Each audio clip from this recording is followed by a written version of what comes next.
Chapter 9. Mr. Knightley might quarrel with her, but Emma could not quarrel with herself. He was so much displeased that it was longer than usual before he came to Hartfield again. And when they did meet, his grave looks showed that she was not forgiven. She was sorry, but could not repent. On the contrary, her plans and proceedings were more and more justified and endeared to her by the general appearances of the next few days. The picture, elegantly framed, came safely to hand soon after Mr. Elton's return, and being hung over the mantelpiece of the common sitting-room, he got up to look at it, and sighed out his half-sentences of admiration just as he ought. And as for Harriet's feelings, they were visibly forming themselves into as strong and steady an attachment as her youth and sort of mind admitted. Emma was soon perfectly satisfied of Mr. Martin's being no otherwise remembered than as he furnished a contrast with Mr. Elton, of the utmost advantage to the latter. Her views of improving her little friend's mind, by a great deal of useful reading and conversation, had never yet led to more than a few first chapters, and the intention of going on tomorrow. It was much easier to chat than to study, much pleasanter to let her imagination range and work at Harriet's fortune than to be laboring to enlarge her comprehension or exercise it on sober facts. And the only literary pursuit which engaged Harriet at present, the only mental provision she was making for the evening of life, was the collecting and transcribing all the riddles of every sort that she could meet with into a thin quarto of hot-pressed paper, made up by her friend, and ornamented with ciphers and trophies. In this age of literature, such collections on a very grand scale are not uncommon. Miss Nash, head teacher at Mrs. Goddard's, had written out at least 300, and Harriet, who had taken the first hint of it from her, hoped, with Miss Woodhouse's help, to get a great many more. Emma assisted with her invention, memory, and taste, and as Harriet wrote a very pretty hand, it was likely to be an arrangement of the first order, in form as well as quantity. Mr. Woodhouse was almost as much interested in the business as the girls, and tried very often to recollect something worth their putting in. So many clever riddles as there used to be when he was young. He wondered he could not remember them, but he hoped he should in time. And it always ended in Kitty, a fair but frozen maid. His good friend Perry, too, whom he had spoken to on the subject, did not at present recollect anything of the riddle kind, but he had desired Perry to be upon the watch, and as he went about so much, something, he thought, might come from that quarter. It was by no means his daughter's wish that the intellects of Highbury in general should be put under requisition. Mr. Elton was the only one whose assistance she asked. He was invited to contribute any really good enigmas, charades, or conundrums that he might recollect, and she had the pleasure of seeing him most intently at work with his recollections, and at the same time, as she could perceive, most earnestly careful that nothing ungallant, nothing that did not breathe a compliment to the sex should pass his lips. They owed to him their 2 or 3 politest puzzles, and the joy and exultation with which at last he recalled, and rather sentimentally recited, that well-known charade, "My first doth affliction denote, which my second is destined to feel, and my whole is the best antidote, that affliction to soften and heal," made her quite sorry to acknowledge that they had transcribed it some pages ago already. "Why will not you write one yourself for us, Mr. Elton?" said she. "That is the only security for its freshness, and nothing could be easier to you." Oh no, he had never written, hardly ever, anything of the kind in his life. The stupidest fellow! He was afraid not even Miss Woodhouse, he stopped a moment, or Miss Smith could inspire him. The very next day, however, produced some proof of inspiration. He called for a few moments, just to leave a piece of paper on the table containing, as he said, a charade, which a friend of his had addressed to a young lady, the object of his admiration, but which, from his manner, Emma was immediately convinced must be his own. "I do not offer it for Miss Smith's collection," said he. "Being my friends, I have no right to expose it in any degree to the public eye, but perhaps you may not dislike looking at it." The speech was more to Emma than to Harriet, which Emma could understand. There was deep consciousness about him, and he found it easier to meet her eye than her friend's. He was gone the next moment.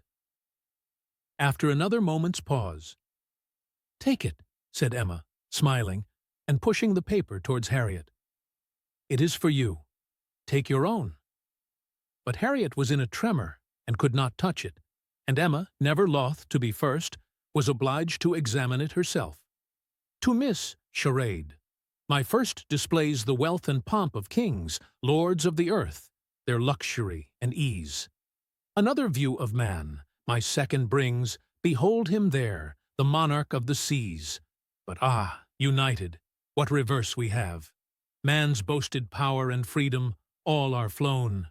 Lord of the earth and sea, he bends a slave, and woman, lovely woman, reigns alone. Thy ready wit the word will soon supply, may its approval beam in that soft eye."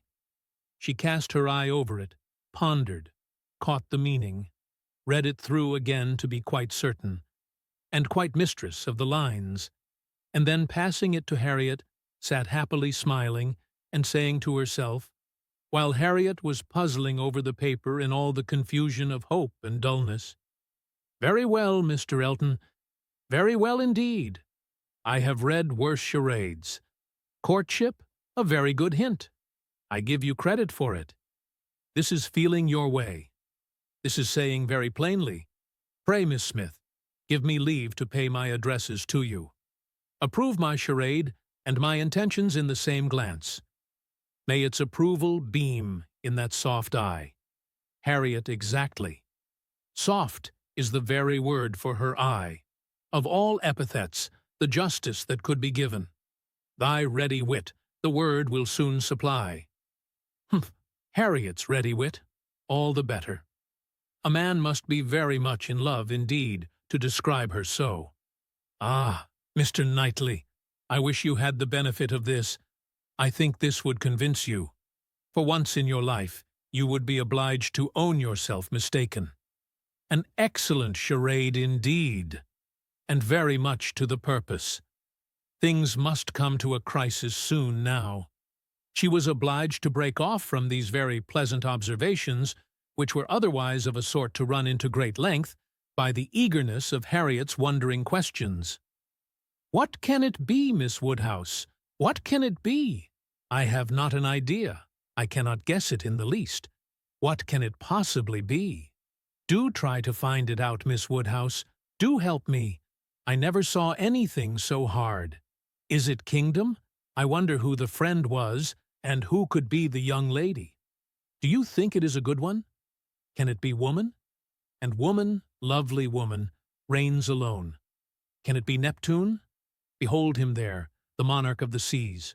Or a trident? Or a mermaid? Or a shark? Oh, no. Shark is only one syllable.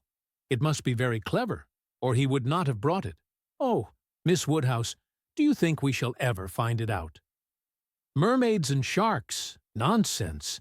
My dear Harriet, what are you thinking of? Where would be the use of his bringing us a charade made by a friend upon a mermaid or a shark? Give me the paper and listen. For read Miss Smith. My first displays the wealth and pomp of kings, lords of the earth, their luxury and ease. That is court. Another view of man, my second brings. Behold him there, the monarch of the seas. That is ship, plain as it can be. Now for the cream. But united, courtship, you know, what reverse we have. Man's boasted power and freedom, all are flown. Lord of the earth and sea, he bends a slave, and woman, lovely woman, reigns alone. A very proper compliment. And then follows the application, which I think, my dear Harriet, You cannot find much difficulty in comprehending. Read it in comfort to yourself. There can be no doubt of its being written for you and to you. Harriet could not long resist so delightful a persuasion. She read the concluding lines and was all flutter and happiness. She could not speak, but she was not wanted to speak. It was enough for her to feel. Emma spoke for her. "There is so pointed and so particular a meaning in this compliment," said she, "that I cannot have a doubt as to Mr. Elton's intentions. You are his object, and you will soon receive the completest proof of it. I thought it must be so. I thought I could not be so deceived. But now it is clear. The state of his mind is as clear and decided as my wishes on the subject have been ever since I knew you. Yes, Harriet, just so long have I been wanting the very circumstance to happen what has happened. I could never tell whether an attachment between you and Mr. Elton were most desirable or most natural. Its probability and its eligibility have really so equaled each other. I am very happy. I congratulate you, my dear Harriet, with all my heart. This is an attachment which a woman may well feel pride in creating. This is a connection which offers nothing but good.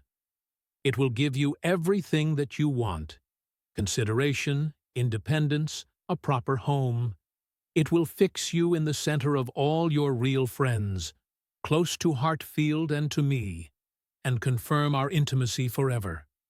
This, Harriet, is an alliance which can never raise a blush in either of us.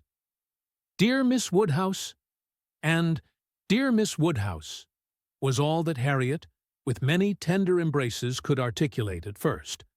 But when they did arrive at something more like conversation, it was sufficiently clear to her friend that she saw, felt, anticipated, and remembered just as she ought. Mr. Elton's superiority had very ample acknowledgment. "Whatever you say is always right," cried Harriet, "and therefore I suppose, and believe, and hope it must be so. But otherwise I could not have imagined it. It is so much beyond anything I deserve. Mr. Elton, who might marry anybody. There cannot be two opinions about him. He is so very superior. Only think of those sweet verses. To Miss... Dear me, how clever. Could it really be meant for me? I cannot make a question, or listen to a question about that. It is a certainty. Receive it on my judgment. It is a sort of prologue to the play, a motto to the chapter, and will be soon followed by matter-of-fact prose. It is a sort of thing which nobody could have expected. I am sure, a month ago, I had no more idea myself. The strangest things do take place. When Miss Smiths and Mr. Eltons get acquainted, they do indeed, and really it is strange. It is out of the common course that what is so evidently, so palpably desirable, what courts the prearrangement of other people, should so immediately shape itself into the proper form. You and Mr. Elton are by situation called together. You belong to one another by every circumstance of your respective homes. Your marrying will be equal to the match at Randall's. There does seem to be a something in the air of Hartfield which gives love exactly the right direction, and sends it into the very channel where it ought to flow. The course of true love never did run smooth. A Hartfield edition of Shakespeare would have a long note on that passage. That Mr. Elton should really be in love with me, of all people who did not know him, to speak to him at Michaelmas, and he, the very handsomest man that ever was, and a man that everybody looks up to, quite like Mr. Knightley. His company so sought after that everybody says he need not eat a single meal by himself if he does not choose it, that he has more invitations than there are days in the week, and so excellent in the church. Miss Nash has put down all the texts he has ever preached from since he came to Highbury. Dear me, When I look back to the first time I saw him, how little did I think. The two abbots and I ran into the front room and peeped through the blind when we heard he was going by, and Miss Nash came and scolded us away, and stayed to look through herself. However, she called me back presently, and let me look too, which was very good-natured. And how beautiful we thought he looked. He was arm in arm with Mr. Cole. This is an alliance which, whatever your friends may be, must be agreeable to them, provided at least they have common sense, and we are not to be addressing our conduct to fools. If they are anxious to see you happily married, here is a man whose amiable character gives every assurance of it. If they wish to have you settled in the same country and circle which they have chosen to place you in, here it will be accomplished. And if their only object is that you should, in the common phrase, be well married, here is the comfortable fortune, the respectable establishment, the rise in the world which must satisfy them. Yes, very true. How nicely you talk. I love to hear you. You understand everything. You and Mr. Elton are one as clever as the other. This charade, if I had studied a 12-month, I could never have made anything like it. I thought he meant to try his skill, by his manner of declining it yesterday. I do think it is, without exception, the best charade I ever read. I never read one more to the purpose, certainly. It is as long again as almost all we have had before. I do not consider its length as particularly in its favor. Such things in general cannot be too short. Harriet was too intent on the lines to hear. The most satisfactory comparisons were rising in her mind. "It is one thing," said she presently, her cheeks in a glow, "to have very good sense in a common way, like everybody else, and if there is anything to say, to sit down and write a letter, and say just what you must, in a short way. And another, to write verses and charades like this." Emma could not have desired a more spirited rejection of Mr. Martin's prose. "Such sweet lines," continued Harriet, "these two last. But how shall I ever be able to return the paper, or say I have found it out?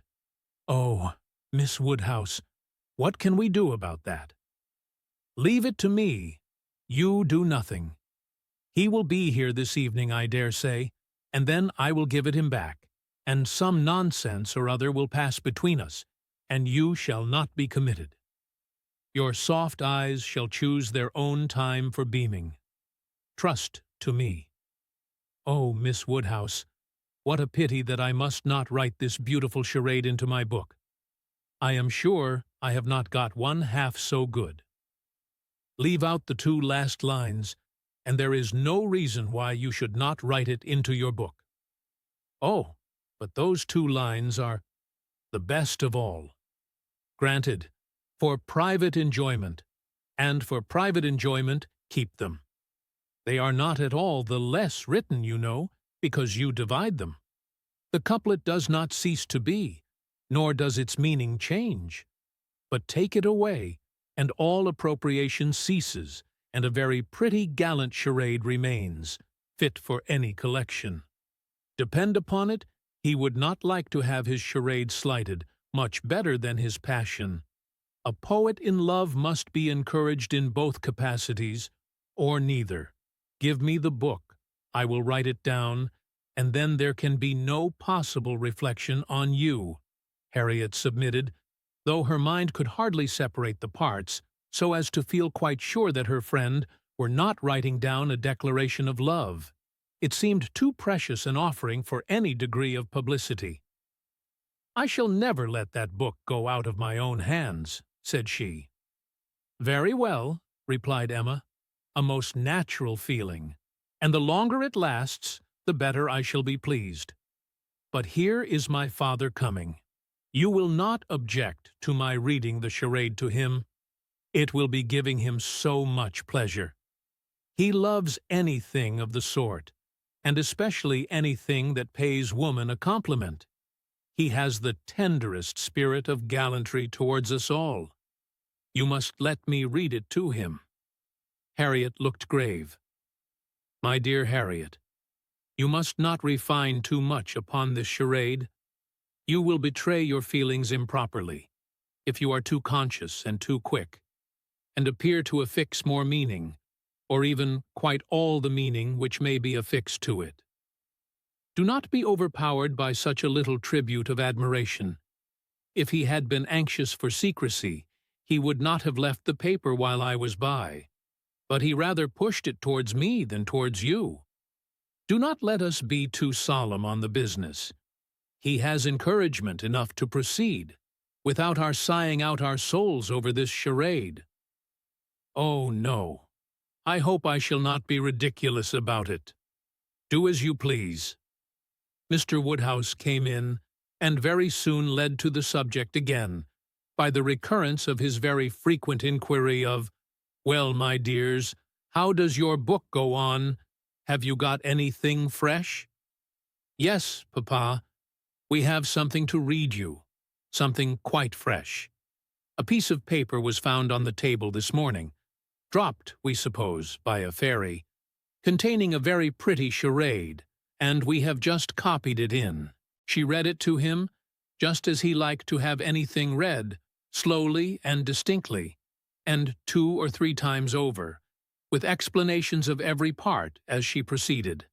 And he was very much pleased, and, as she had foreseen, especially struck with the complimentary conclusion. "Aye, that's very just. Indeed, that's very properly said. Very true. Woman, lovely woman. It is such a pretty charade, my dear, that I can easily guess what fairy brought it. Nobody could have written so prettily, but you, Emma." Emma only nodded and smiled. After a little thinking, and a very tender sigh, he added, "Ah, it is no difficulty to see who you take after.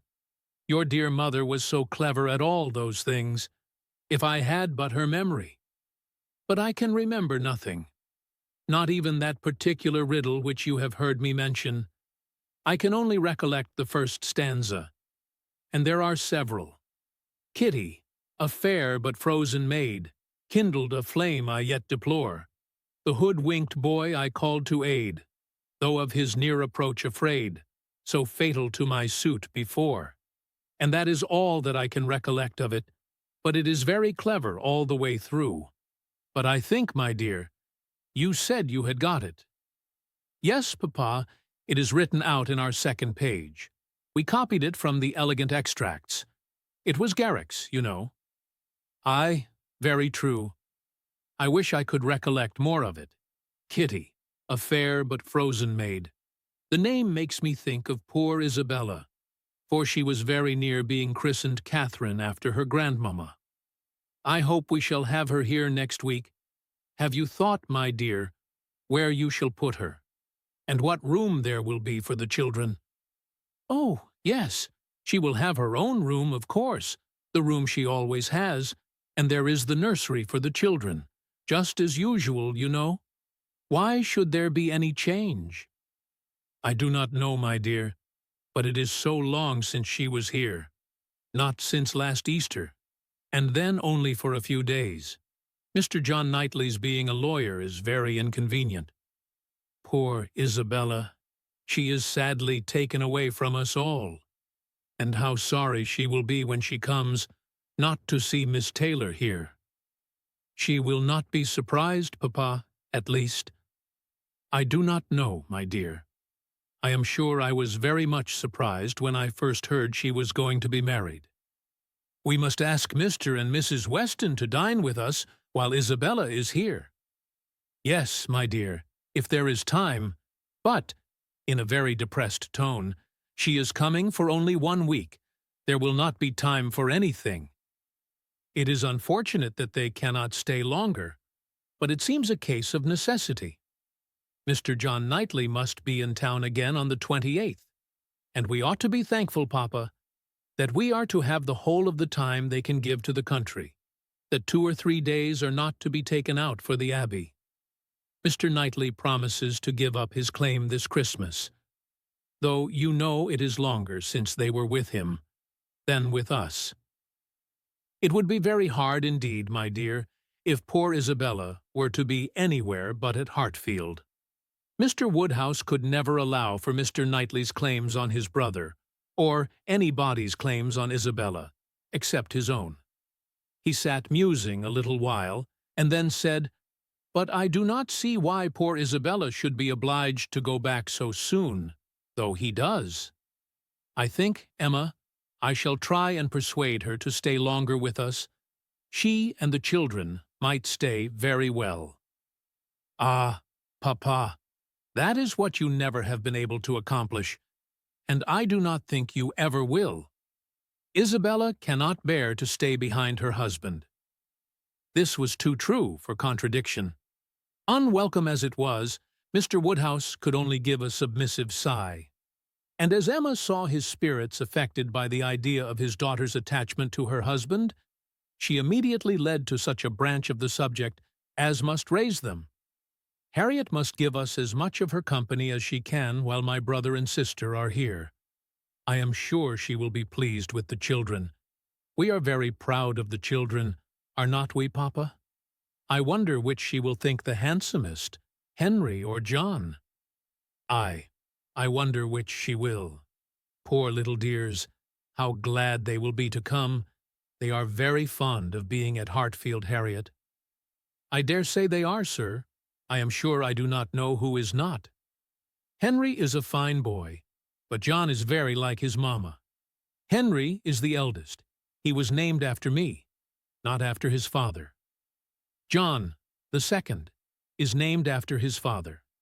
Some people are surprised, I believe, that the eldest was not, but Isabella would have him called Henry, which I thought very pretty of her. And he is a very clever boy indeed. They are all remarkably clever, and they have so many pretty ways. They will come and stand by my chair and say, 'Grandpapa, can you give me a bit of string?' And once Henry asked me for a knife, but I told him knives were only made for grandpapas. I think their father is too rough with them very often." "He appears rough to you," said Emma, "because you are so very gentle yourself. But if you could compare him with other papas, you would not think him rough. He wishes his boys to be active and hardy, and if they misbehave, can give them a sharp word now and then. But he is an affectionate father. Certainly, Mr. John Knightley is an affectionate father. The children are all fond of him. And then their uncle comes in and tosses them up to the ceiling in a very frightful way. But they like it, Papa. There is nothing they like so much. It is such enjoyment to them that if their uncle did not lay down the rule of their taking turns, whichever began would never give way to the other. Well, I cannot understand it. That is the case with us all, Papa. One half of the world cannot understand the pleasures of the other." Later in the morning, and just as the girls were going to separate in preparation for the regular 4 o'clock dinner, the hero of this inimitable charade walked in again. Harriet turned away, but Emma could receive him with the usual smile, and her quick eyes soon discerned in his the consciousness of having made a push, of having thrown a die, and she imagined he was come to see how it might turn up. His ostensible reason, however, was to ask whether Mr. Woodhouse's party could be made up in the evening without him, or whether he should be in the smallest degree necessary at Hartfield. If he were, everything else must give way. But otherwise, his friend Cole had been saying so much about his dining with him, had made such a point of it, that he had promised him conditionally to come. Emma thanked him, but could not allow of his disappointing his friend on their account. Her father was sure of his rubber. He re-urged, she re-declined, and he seemed then about to make his bow, when taking the paper from the table, she returned it. "Oh, here is the charade you were so obliging as to leave with us. Thank you for the sight of it. We admired it so much that I have ventured to write it into Miss Smith's collection. Your friend will not take it amiss, I hope. Of course I have not transcribed beyond the first 8 lines. Mr. Elton certainly did not very well know what to say. He looked rather doubtingly, rather confused, said something about honor, glanced at Emma and at Harriet, and then, seeing the book open on the table, took it up and examined it very attentively. With the view of passing off an awkward moment, Emma smilingly said, "You must make my apologies to your friend. But so good a charade must not be confined to 1 or 2. He may be sure of every woman's approbation while he writes with such gallantry." "I have no hesitation in saying," replied Mr. Elton, though hesitating a good deal while he spoke, "I have no hesitation in saying, at least if my friend feels at all as I do, I have not the smallest doubt that, could he see his little effusion honored as I see it, looking at the book again and replacing it on the table, he would consider it as the proudest moment of his life." After this speech he was gone as soon as possible. Emma could not think it too soon, for with all his good and agreeable qualities, there was a sort of parade in his speeches which was very apt to incline her to laugh. She ran away to indulge the inclination, leaving the tender and the sublime of pleasure to Harriet's share.